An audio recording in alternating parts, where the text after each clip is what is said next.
Good evening. So we're doing a little video to talk about watering. Very important to water your plants, especially those in pots.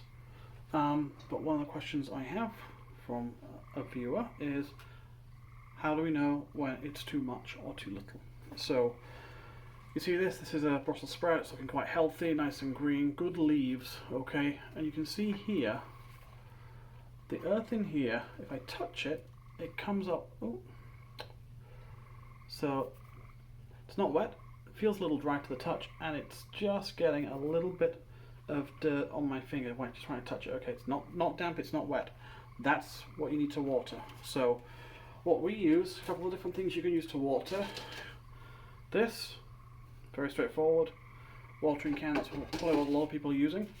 This is one of my favourites, especially for small seeds. So you can see here, I just transplanted some seeds and they look a little sickly. This always happens with seeds that you transplant. And again, we're doing the old touch test. So touch them. It's obviously dry, so we haven't watered them yet.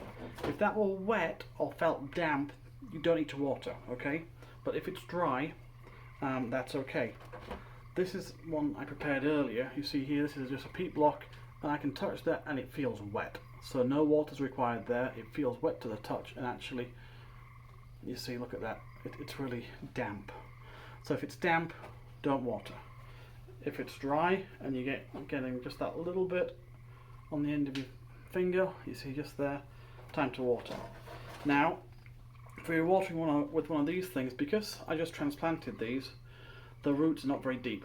So I'm just going to spray the tops, get the tops nice and wet, okay, and that will then soak into the soil, just like that. And this compost I'm using here is actually a mix of my own compost. I should clarify, not my own compost, but the compost we make in the compost. And what I do, I add equal parts compost to a 50-50 mix of vermiculite and perlite. And what that is, that stops the compost being too heavy. Remember, this white stuff here, that is perlite. That stops the soil getting too heavy, and it's really important for small little plants that we're transplanting like these. We don't want a very heavy soil, okay? If you're using just peat, those little peat rings, those are fine for seedlings to start, but then you've got to transplant them when they get a bit bigger. Good example is actually these. You see there, we just transplanted those yesterday. That's a bit of Swiss chard, and if we touch that, that needs a water too, because it just feels a little touch damp, okay? It's not coming up damp.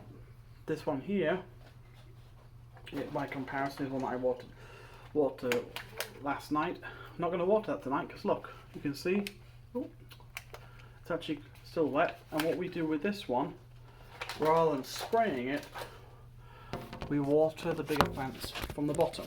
Plants really like to get their water from the bottom because that's where the roots are. So we actually have this in a tray with no holes in, a flat, and then we have some pots here that we stand in here, and what we do is we fill just about a quarter of an inch in the bottom of there, and we let it soak up from the roots. That's because those plants are bigger. If we did that with these little ones that we just transplanted, that wouldn't really work because the roots are not really deep, so that's why we use a spray bottle. If they're in between those, we can use the watering can, and when you're outside, watering can, obviously a much bigger one than that, but that's the way to do it, okay? So remember, touch it with your little pinky finger or your index finger. If it feels dry to the touch and you're getting a little bit of soil coming back onto your finger, that's the time to water. If it feels damp to the touch, don't water. Leave it another day and check on it, okay? And if you've got bigger plants, they like it to drink from the bottom, okay? Right, I'm off to go get a cup of tea. Thank you very much. Toodaloo.